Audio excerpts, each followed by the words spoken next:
Please don't comment about the buttered toast. I just know they're down there. Please don't.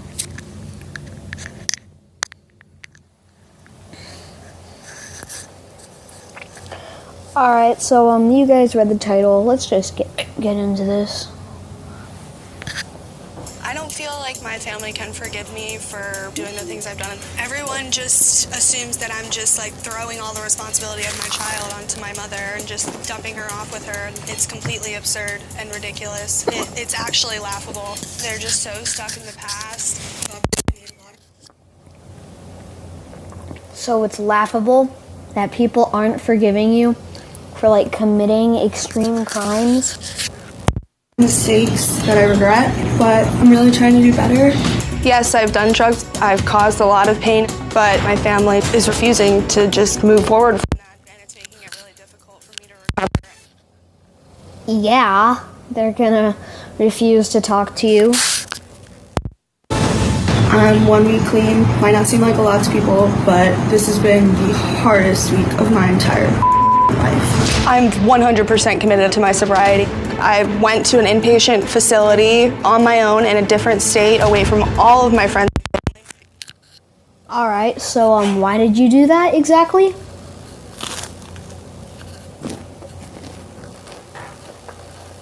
I mean, I'm just over here drinking water and eating buttered toast.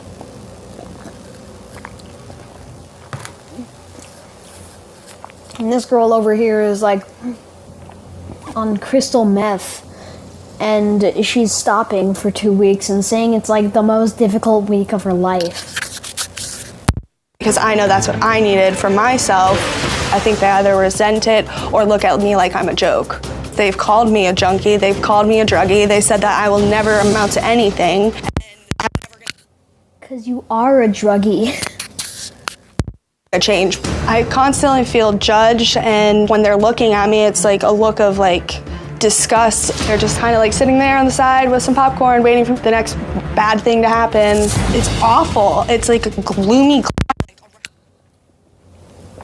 Of course people are going to be mad and sad around you. You do drugs on a daily basis.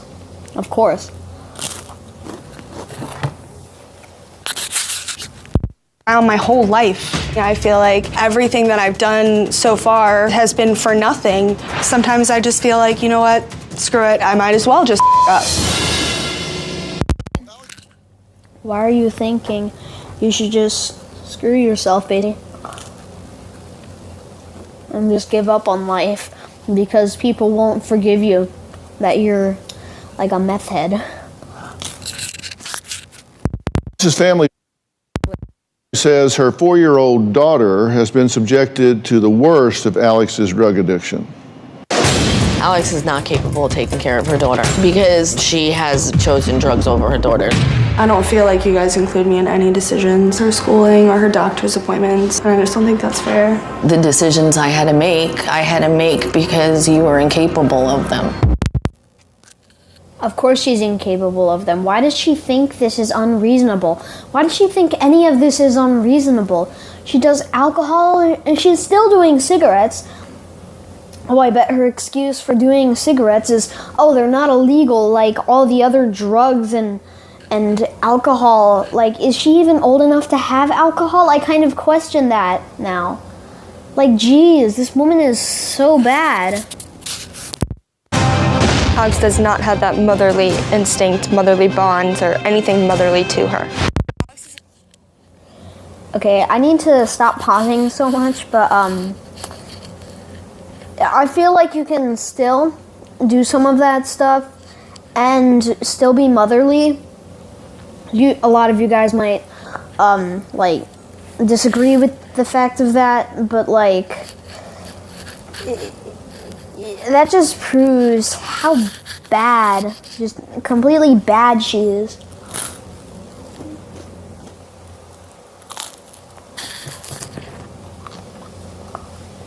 But, I mean, come on. Entire pregnancy, she was miserable. She didn't want to be pregnant. You could just tell that she was repulsed by my niece. Alex is a danger to my niece. Well, then why didn't she just give up their baby for adoption. Times where I have found syringes in Alex's bed on the driveway floor. I found crack pipes. So heroin and crack pipes. Wait, does that mean she's done heroin and crack on her time that she's given up drugs, or is that not? Then the baby's reach. Alex definitely took her daughter with her when she was getting drugs, without a doubt. She's made several comments about how her mom sells pills. One time, my niece demonstrated how to crush up a pill, roll up a piece of paper, and pretend to snort it. At one point, there was a bounty put on my niece from a drug dealer because Alex owed money. For 10 years, we've had these problems. The fact is it keeps happening. When I Yeah, it's called an addiction, people. Like, does this family not know what an addiction is?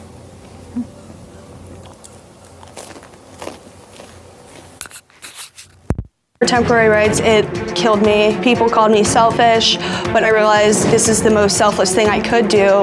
Instead of Wait, what? The most selfless thing you can do is show your kid how to do drugs? Yeah, I don't believe you for 1 second, lady. commending me and agreeing to the fact that I'm making the right choice, she throws it in my face like, I don't deserve my child. How dare you just like dump your child on me?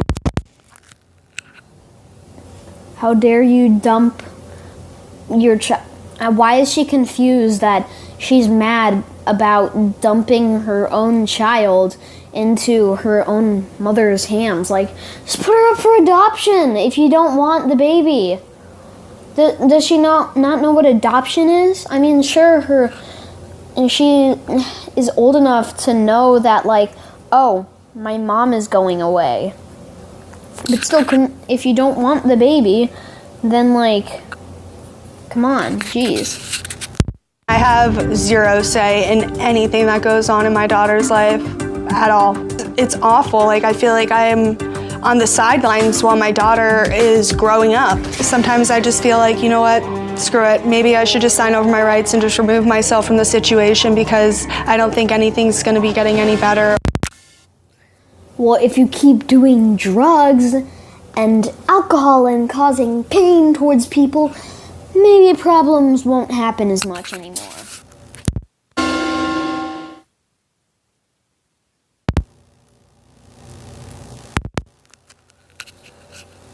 I All right. feel like my family can forgive me for doing the things I've done. Whoops. So I guess that's that one. So let's just move on to another one.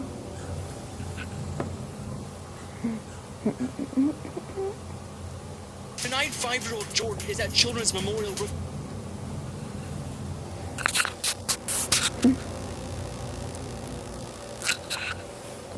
Alright guys, so this one is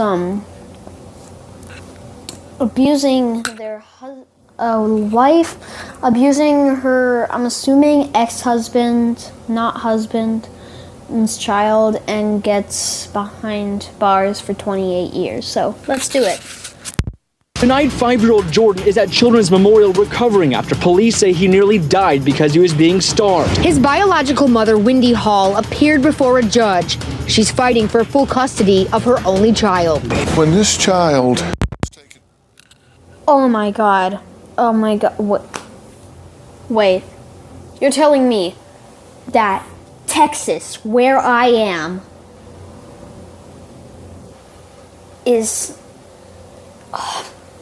has a mother who is literally starving her child. I mean, I hope it's not in... Yeah, I'm not gonna say where I live on the internet. Well, I mean, I said Texas because, well, that's not too big. Nobody's gonna find me in Texas, but yeah. To the hospital, it's my understanding that he weighed 29 pounds. Oh yeah, it's something no child should ever have to endure. Why does that kid look so happy in that photo? If his mom does that to him, why does he look happy with his mother? I mean, like, dude, wait. Why does this dude look like he's like a monster? He looks like a monster that hides in your closet at 3 a.m. like one of those clickbait videos where it's just a guy wearing a mask. Had an extra little room inside of the room in the closet, and it was just a small little cubby hole. What the 16-year-old was saying is that Jordan actually had to stay in that room. Back in here. Right. Has this room been painted since the allegations have been made? Because it's still masked off. What do you think? Oh my God. What is wrong with this mother? Wait, this kid's a blonde. No. Nope. This kid looks like my, dad.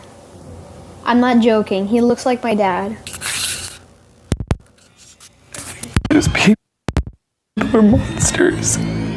Bradley and Tammy Blymeyer were arrested and Tammy bonded out of jail. Cops found out about this horror because the boy's courageous 16-year-old stepbrother had enough and got into a fight with his stepfather over the abuse of this little boy.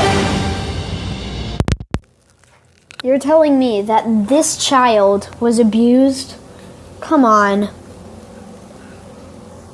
That face does not deserve to be abused. Come on. Well, today we have an exclusive interview with 3 of Jordan's step-siblings who describe what they saw and heard in that house. Their mother, Tammy Blymeyer, did eventually sit down with me in an exclusive interview months after I gained access to the house. Now, I'm sure you noticed that when her attorneys let me in, the house looked immaculate, and the closet was nothing like a prison. I said right then on the spot, I thought it was staged, and as it turned out, I was exactly right. When I spoke to Jordan's stepmother, What exactly did they stage?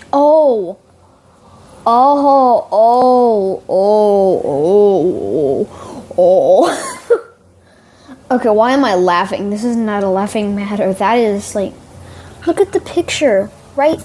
Look at that picture right there of that kid. Is he in his underwear or was that a diaper? Jeez, that terrifies me. she denied abusing the boy. She just said, I had no idea. Here's what she told me. When Jordan was found, he was severely underweight. He had bones sticking out. He had skin coming off. Skin coming off? Oh my God. You can see all, how many ribs do you have? 24? You can see all of his ribs sticking out. Wait, yeah, it's 24. You have 12 each. Okay. Jeez. Off. I never even saw that. I didn't see him looking like that. Why was he wearing a diaper when he was found? Oh, so it is a diaper. Wait, why do I keep laughing? He wore diapers at night. He had accidents. He was 5. Did you ever see him lock him in the closet under the stairs? We didn't even have a lock on the closet. Why did your own son tell the police that was happening? I can't answer a question, why did he say that, if I don't even know that he said that. Your allegation is this whole thing. She is lying through her teeth. You can just tell, let alone a psychiatrist with his own TV show. Completely fabricated. Jordan was never in that closet. I never saw that. Well, the police reports say that 16-year-old and 14-year-old say that he was kept in there. There's a lot of inaccuracies. In that. But you said, I don't know. Yeah, I don't know what's being said. I just told you what's being said. I don't know what the police reports. That's one version. You're saying that never happened. I never saw that. Is there some version of it that has or hasn't been said that involves Jordan and this closet?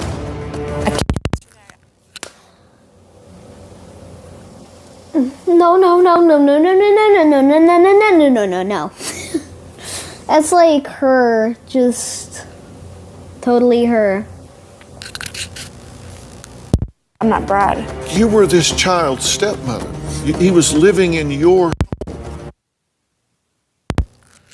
Yeah, what does that prove? Did you let that little boy down? I think there's a lot of people that let him down. Are you one of them? Yes.